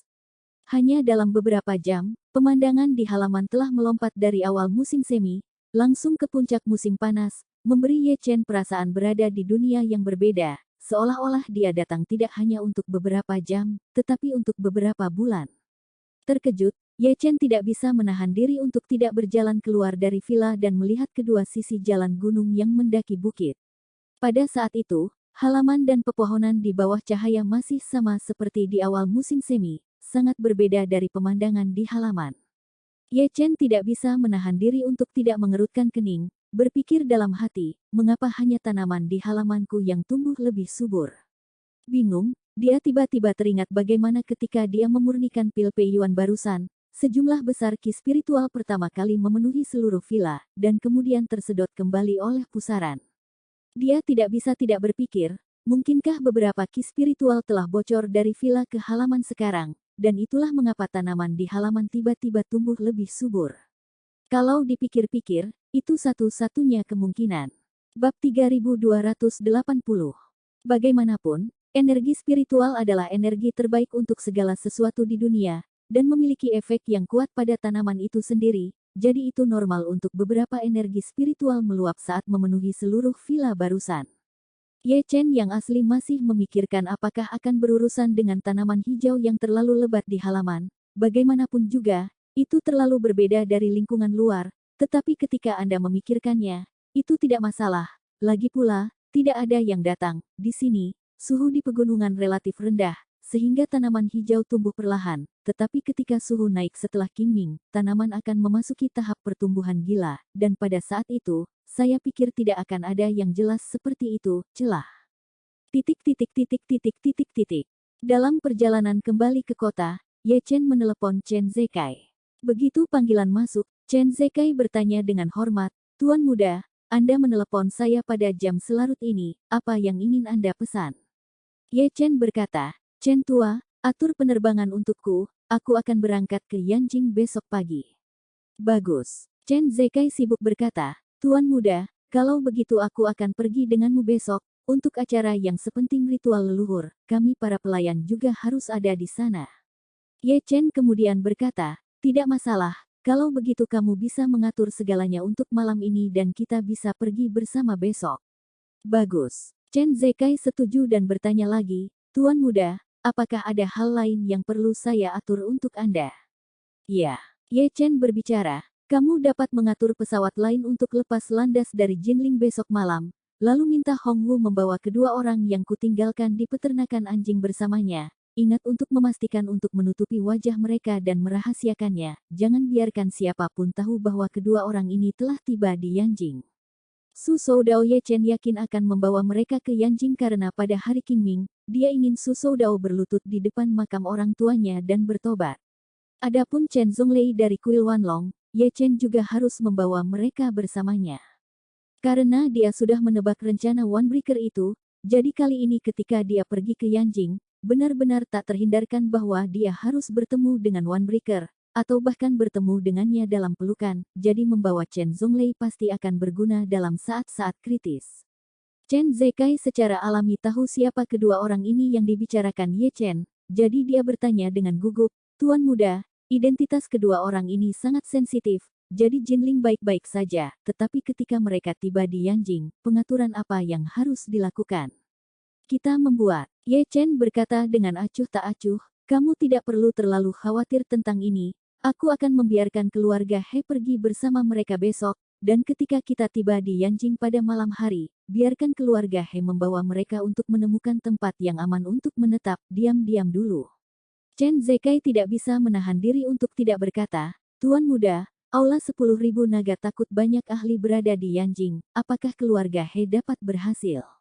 Ye Chen tersenyum tipis dan berkata, "Jangan khawatir, sekarang musuh cerah dan kita gelap, mereka diam-diam pergi ke Yanjing, selama mereka memberi sedikit perhatian, orang-orang di Aula 10.000 naga pasti tidak akan cari tahu, saya percaya bahwa keluarga He masih memiliki kemampuan ini." "Bagus." Chen Zekai segera berkata, "Kalau begitu saya akan mengatur pesawat sekarang, dan kemudian mengatur waktu dengan Hongwu. Di pihak keluarga He, apakah Anda pikir Anda harus memberi tahu mereka atau saya?" Ye Chen kemudian berkata, "Kamu harus menghubungi Hongwu, aku akan memberi tahu keluarga He." "Oke." Ye Chen menutup telepon, mengambil ponselnya dan memanggil He Hongsheng, lelaki tua dari keluarga He, secara langsung. Sejak dia datang ke Jinling, dia berpikir bahwa dia harus bekerja untuk Ye Chen setiap hari untuk setia, untuk membalas banyak kebaikannya, tetapi yang mengejutkan, setelah dia tiba, selain membantu Hongwu dan Chen Zekai melatih anak buahnya setiap hari, hampir tidak ada pekerjaan lain, dan Ye Chen pada dasarnya tidak pernah menghubunginya. Karena itu, ketika dia menerima panggilan Ye Chen, dia sangat bersemangat, dan begitu dia berhasil, dia segera berkata dengan penuh semangat dan hormat, "Tuan Ye, Anda akhirnya mengingat saya."